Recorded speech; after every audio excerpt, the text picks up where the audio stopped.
The forbidden altitude, you're situated in the cockpit of a P-47 Thunderbolt, high above occupied France.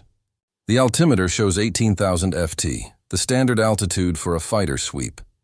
From up here, the view stretches for miles. The patchwork farmland, the dark smudges of German airfields, the Seine a silver ribbon below. You feel safe at this height. You'd be wrong. In the summer of 1943, American fighter pilots were dying at this exact altitude faster than the Army Air Forces could fill their places. The sheer numbers were a brutal story. Between September and June of 1943, 214 fighter aircraft were lost by the 8th Air Force over Europe. These losses weren't due to mechanical failure or fuel exhaustion. They were caused by German fighters, the Luftwaffe's FW-190s and Bf-109s, which could turn tighter, climb faster, and had been masters of these skies since 1940. They effectively owned the airspace between 15,000 and 25,000 FT. They had perfected the bounce, diving from the sun's glare, shredding a P-47 with 20mm cannon fire, and then climbing back to safety before the American pilot even registered the attack. Soon, every mission briefing felt like a casualty prediction. Down. Not up. Major Hub Zemke, commander of the 56th Fighter Group at Halesworth, had witnessed too many empty chairs appear in the mess hall by August 1943. The tactical doctrine wasn't working. The Army Air Forces had drilled every pilot on the gospel: maintain altitude advantage, fight in the vertical, never surrender your height. That gospel, however, was getting everyone killed. Zemke began considering the unthinkable. What if the solution wasn't up, but down? What if altitude was the problem, not the asset? The concept sounded completely insane. Flying low meant threats couldn't be spotted coming. A single error meant cratering into French soil instantly. It meant flying slowly enough for German flak to track them. Every tactical manual declared low-level penetration was suicide for single-engine fighters. Yet looking at those 214 lost aircraft, Zemke posed a simple question. Compared to what? Compared to the current unacceptable survival rate. In September 1943, Zemke quietly separated 3 of his most seasoned pilots, Captain Jerry Johnson, Lieutenant Bob Johnson, and Captain Walker Mahurin. He instructed them to discard every lesson they'd learned about altitude discipline. After their bomber escort duty was complete on the next mission, he wanted them to drop down, not to 10,000 LFT, not even 5,000, but all the way down. Skim the trees and see what occurred. If they faced a court-martial, he vowed to accept the blame. Having each lost wingmen recently, the 3 pilots exchanged looks and agreed. A revolution begins at 200 feet on September 27, 1943. The 3 P-47s dove from 18,000 FT to just 200 FT over the French countryside. They flew so low that French farmers dove into ditches. Their throttles were pressed forward, pushing a blistering 350 mph. Then, something entirely unexpected happened. They spotted a German airfield near Beauvais, with FW-190s lined up like toys. The Luftwaffe pilots never saw the attack materialize. The P-47s screamed across the field at propeller height, their guns hammering. Before the German flak crews could reach their positions, 4 FW-190s exploded. The 3 Americans pulled up, stayed low, and returned to base. 4 kills, 0 losses. A revolution in air combat had just started. Flying at treetop level was more than just flying low. It was weaponizing physics to completely invert every German advantage. At 50 FT and 350 mph, the standard rules of aerial combat simply ceased to make sense to everyone except the American pilot executing the maneuver. The Luftwaffe's sophisticated radar stations, the Freyer and Würzburg systems, were distributed across France. At altitude, they could track Allied formations 80 miles out, allowing plenty of time to vector Bf-109s for a coordinated attack. However, radar waves travel in straight lines and the Earth is curved. Below 500 FT, an aircraft disappeared into what operators termed ground clutter, the messy returns bouncing off buildings, trees, and hills. At 50 FT, you were literally invisible, a ghost streaking across France at 6 miles per minute. The reaction time advantage was even more devastating. A German pilot waiting on a forward airfield would get a 3-minute warning from radar at 18,000 FT, enough time to launch and gain altitude. At 50 FT, the very first warning he received was the howling sound of the Pratt & Whitney R2800 engines passing the tree line. From the first sound to the impact, the window was just 11 seconds. Not enough time to sprint to the plane, barely enough time to man the flak guns, and just enough time to grasp that death was imminent. Weaponizing speed and terrain, American pilots began catching German fighters on the ground. Wheels chalked, pilots still climbing into cockpits. It was a slaughter, not combat. The speed differential also became a survival mechanism.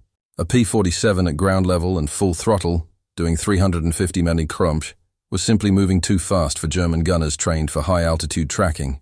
Flak crews calculated lead time based on a target's predictable speed and altitude, firing where the target will be. At hedge-hopping altitude, those calculations completely collapsed. By the time an 88mm shell reached the predicted point, the P-47 had already traveled a quarter-mile past it. Even the light flak, the 20mm and 37mm guns, required smooth motion and visual tracking. The P-47 provided neither, appearing and vanishing as a blur before the gunner's brain could even process the image. The pursuit problem was equally critical. If a Bf-109 spotted a Thunderbolt and dove to attack, he theoretically had the position, speed, and advantage. But at 50 feet, there was no margin for error. Every aggressive pursuit maneuver risked crashing the German pilot into a tree or hillside. The American pilot wasn't just evading fire. He was forcing the enemy to choose between killing the target or killing himself. Most German pilots, trained for altitude combat with 10,000 ft of forgiveness beneath them, simply pulled up. They had no training for a dogfight at the altitude where birds live. The psychological pressure had been completely reversed. The hunter became terrified, and the prey was now comfortable. American pilots discovered how to use the terrain like a submarine uses depth. See an enemy? Drop into a river valley and follow its curves. The Bf-109 either loses visual contact or is compelled to follow into a maze of hills where its speed advantage turns into a liability. A village? Fly straight through it, using church steeples, buildings, and water towers as tactical cover. The Luftwaffe had once owned the sky. The Americans had now stolen the ground and converted it into a weapon. Modifying the Thunderbolt, the P-47 Thunderbolt was never designed for this role. Republic Aviation built it as a high-altitude interceptor, a 7-ton monster intended to escort bombers at 25,000 lift, where the turbocharger mattered most. Its powerful R2800 engine was optimized for performance in the stratosphere. When pilots first started taking these heavy machines down to treetop level in late 1943, they returned with shredded belly panels, damaged oil coolers, and incredible stories of surviving impacts that should have been fatal. Republic's engineers realized they had accidentally created the perfect low-level fighter and simply needed to complete the design. The first change was pure survival. Starting in December 1943, Republic began adding quarter-inch armor plating to the lower engine cowling and P-47's belly. This armor wasn't primarily for protection against bullets. It was protection against France. At 50 feet, pilots were continually clipping branches, smashing through telephone wires, and somehow staying airborne. The new belly armor meant that a treetop scrape, a when, not an if, might be survivable. Reinforced brackets were added around the oil cooler after multiple pilots returned with systems punctured by tree strikes. Lieutenant Francis Gabreski once landed with a 6-foot tree branch wedged in his landing gear, the armor saving his hydraulic lines. The gun sight modification was equally critical. The standard N9 reflector sight was designed for deflection shooting at altitude. At ground level, targets were stationary: parked aircraft, fuel trucks, locomotives. A pilot needed a sight capable of acquiring a target in the 2 seconds he had a view while traveling at 350 mph. By February 1944, Republic started installing modified K-14 gyroscopic sights with adjusted ranging, essentially turning the Thunderbolt into a gun that could aim itself. The pilot put the pipper on the target, squeezed the trigger, and 850 caliber Brownings erased whatever was in view. Wing racks were also changed. Dropping a 500-pound bomb at 50 ft meant the blast would kill the Thunderbolt as effectively as the target. Engineers developed low-altitude skip bombing techniques, borrowing from the Pacific Theater. A pilot would approach a bunker or bridge at maximum speed, release at the absolute last second, and let the bomb skip like a stone into the target. The P-47D-25 variant, which rolled out in March 1944, featured reinforced wing routes to manage the extreme stress of these attack runs. Training and the Chattanooga. Choo-choo, the most significant change, however, was in tactical training. By April 1944, replacement pilots arriving in England underwent a new qualification course at Atcham. They were forced to fly navigation runs at 50 ft across the English countryside, learning to read terrain at speeds where hesitation meant death. They practiced snap firing at ground targets in 1-second windows and flew low-altitude formation until the act felt normal, not suicidal. Their instructors were the survivors of the first 2 months of real combat over France, and their instruction was direct. Altitude kills you. Speed saves you. Trust the P-47 to take damage no other fighter can. April 8, 1944 was the day the Luftwaffe realized nowhere was safe. Colonel Zemke had quietly spent 6 months perfecting the tactic, rotating pilots, studying intelligence on German airfield locations, and waiting for the moment to strike en masse.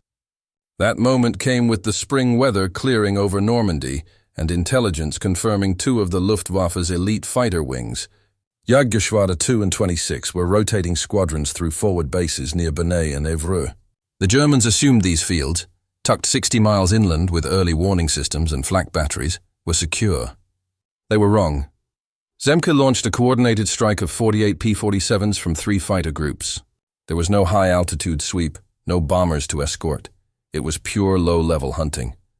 Dropping to 100 ft, then 50, the formation crossed the French coast and split, thundering across the Norman countryside in 4-ship flights. French resistance spotters later reported feeling the ground shake. The first flight attacked Évreux at 07:47 hours. 16 Bf-109s were on the ground, some taxiing, others being fueled. The P-47s materialized from the morning haze at 360 Madame Isimpu. In 90 seconds, 11 Bf-109s were burning hulks, and the Americans were already racing toward the next target. The timing of the coordinated strike was perfect. The Luftwaffe command relied on centralized control and radio communication. As Évreux was hit, they tried to warn other bases, but the Thunderbolts were already there. Bernay was hit 8 minutes later, followed 4 minutes after that by Beaumont-le-Roger. Luftwaffe controllers were trying to vector interceptors against threats that had already attacked and vanished. It was like trying to swat a fly with a sledgehammer while the fly was tearing your house apart. By 08:20 hours, P-47s had hit 7 different airfields across a 40-mile radius. The hunter becomes the hunted. German pilots who managed to scramble airborne found themselves chasing invisible targets, forced to fly at altitudes where a single mistake meant disintegration.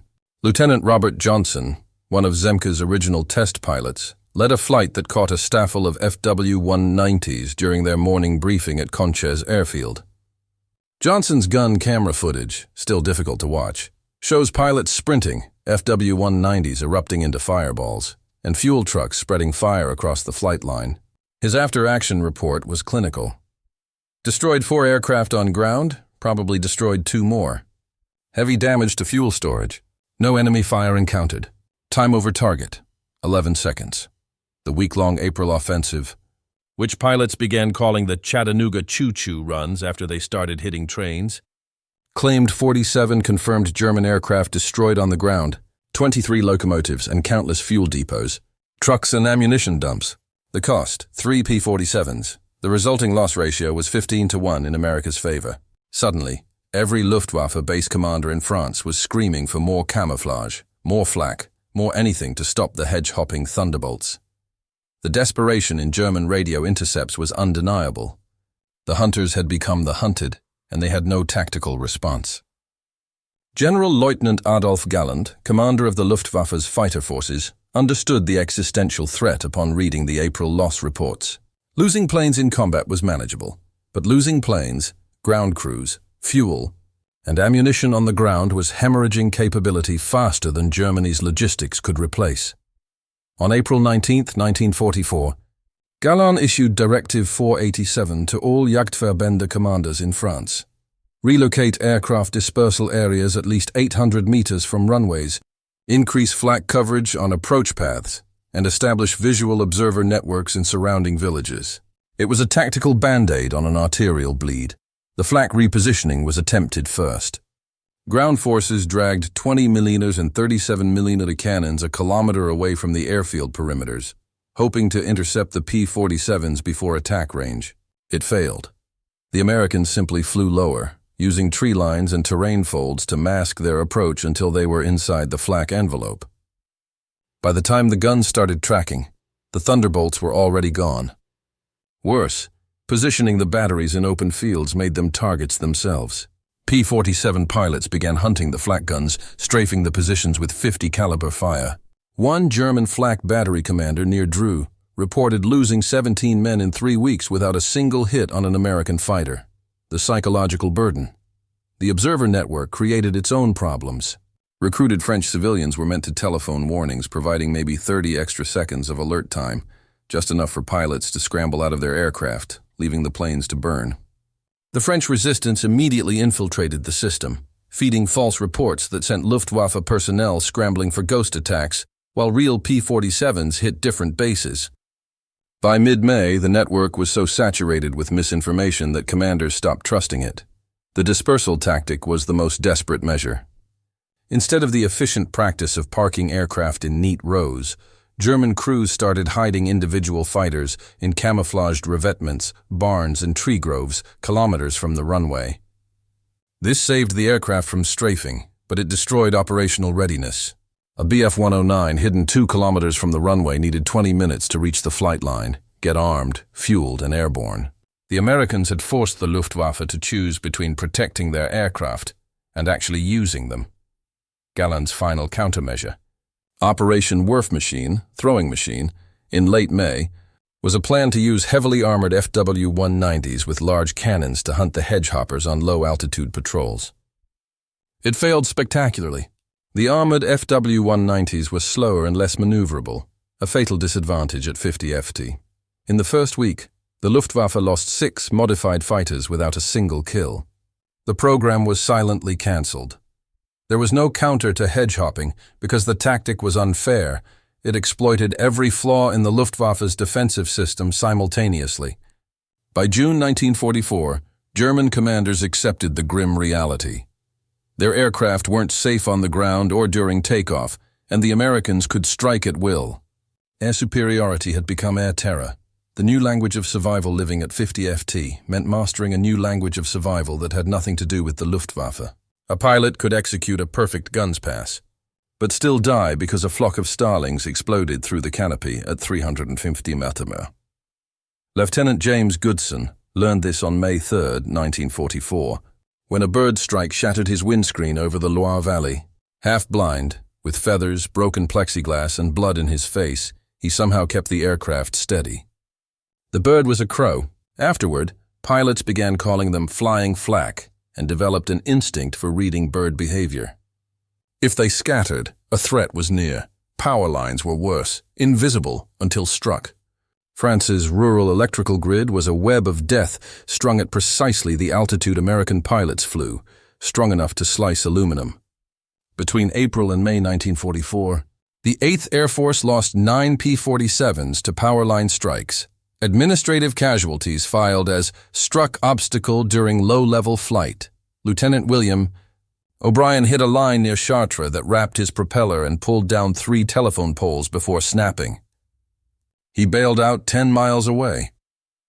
The psychological burden of hedge-hopping wasn't the fear of dying. All combat pilots lived with that. It was the fear of dying stupidly. At altitude, death was combat, honorable. At 50 ft, death came from misjudging a chimney or a hillside. The wingman's report would be, flew into the ground. This knowledge was a mental burden some couldn't bear. The 56th Fighter Group had 3 pilots request transfer to altitude bomber escort duty in May 1944. One captain with 14 kills admitted he'd prefer facing the entire Luftwaffe at 20,000 ft than another mission at tree level. D-Day, cashing the check June 6, 1944. 05:30 hours. Dawn broke over Normandy. The success of the D-Day invasion, the largest amphibious assault in history, hinged on one key assumption: the Luftwaffe would not show up. General Eisenhower had bet the invasion on absolute air supremacy, and the hedge-hopping P-47s were about to cash that check. Before the first landing craft hit the sand, 289 Thunderbolts were already screaming across northern France at treetop level, hitting every Luftwaffe base within 150 miles of the coast. The surgical timing began at 4:45 hours, 90 minutes before H hour, catching the Germans at their most vulnerable. At Cray Airfield, 35 miles north of Paris, a group of Bf-109s was taxiing for takeoff when 8 P-47s materialized out of the pre-dawn gloom. The German pilots, focused on their pre-flight checks, died without ever seeing the enemy. 18 Bf-109s were destroyed in the time it took to read this paragraph. The same scene unfolded at Amiens, at Beauvais, and at Abbeville. German fighters burning before they could defend the beaches about to be lost. The hedge-hopping evolved into a more sophisticated strategy that morning. Continuous sweeps coordinated between fighter groups. As one flight pulled off the target, another was inbound from a different direction, giving the Germans no respite. Radio intercepts captured Luftwaffe controllers screaming contradictory orders, trying to vector fighters to intercept threats coming from all directions simultaneously. The final count by 0800 hours. As U.S. troops fought on Omaha Beach, the Luftwaffe had managed to put exactly 2 reconnaissance aircraft over the invasion fleet, both shot down within minutes. Hitler reportedly raged, demanding to know where his air force was. The simple answer? Burning on airfields across France. The hedgehoppers flew 847 individual sorties that day, an impossible operational tempo. They landed, rearmed, refueled in 20 minutes, and launched again, some pilots flying 4 sorties before sunset. The destruction expanded beyond airfields to systematically destroy anything moving toward Normandy. Trains, truck convoys, bridges, fuel depots. Lieutenant Colonel Francis Gabreski led a flight that caught a German panzer column attempting to move toward Caen. Using armor-piercing incendiary rounds, they strafed the tanks at the engine deck, where the armor was thinnest. 3 Panzer IVs brewed up, scattering the column. This scene multiplied across 50 different roads, explaining why German reinforcements that should have arrived in 6 hours took 3 days. As the sun set on June 6th, the Luftwaffe had flown 319 sorties over Normandy. The Allies had flown 14,674. The difference was the hedge-hopping revolution. D-Day wasn't just won on the beaches. It was won at 50 FT over France, one burning mess at a time. The hedge-hopping revolution permanently rewrote the manual for close air support and battlefield interdiction. By August 1944, every Allied air force in Europe adopted a version of the treetop tactics. The P-47 hedgehoppers proved something profound. Air superiority wasn't about controlling the sky above the battlefield. It was about dominating every inch of airspace from ground level upward. The casualty statistics confirmed the brutal efficiency.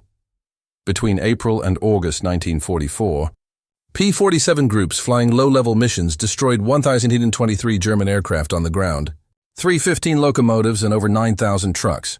They lost 289 aircraft, 114 to flak, 87 to ground obstacles and mechanical failure, and 67 to enemy fighters. A sustainable loss rate of about 15% over 5 months of intense combat. More critically, the aircraft they destroyed on the ground never contested the skies, never killed Allied bombers, and never strafed Allied troops. The P-47 pilots had spent 7 months learning how to kill an air force before it could fly. The fundamental approach remains identical in modern air warfare: fly fast, fly low, and exploit the ground. The enduring legacy.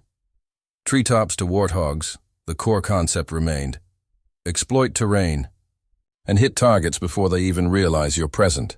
A decade later, during the Korean War, American pilots applied these hedge-hopping principles with devastating effect against Chinese and North Korean forces. While the speed increased from props to jets, F-84 and F-80s screaming across the Korean countryside at tree level, attacking airfields and supply columns, the fundamental approach was identical to the tactics refined over France. The Vietnamese, years later, learned this lesson the hardest way. American A-7 Corsairs and F-4 Phantoms flew low-level interdiction missions along the Ho Chi Minh Trail. The terminology shifted. Nap of the Earth flying replaced hedge-hopping, yet the DNA was undeniably pure. 1944 Thunderbolt tactics, the fingerprints of those P-47 pilots, are still visible on modern close air support doctrine. The A-10 Warthog, designed in the 1970s specifically for ground attack at low altitude, incorporated every lesson learned over France. Heavy underside armor, redundant flight systems, weapons optimized for ground targets, and training that emphasizes high-speed approaches and terrain masking. Even today, Air Force survival schools teach the tactical principles that Hub Zemke's pilots discovered through trial and error. That while altitude provides visibility, ground level delivers surprise. That speed at low altitude is better protection than high-altitude maneuverability, and that the ground becomes a weapon if you know how to wield it. The weapons have become more complex and the aircraft have evolved. But the fundamental concept of using speed and terrain to achieve tactical surprise has remained gospel. The cultural impact of innovation, perhaps. The psychological legacy is even more crucial than the tactical one.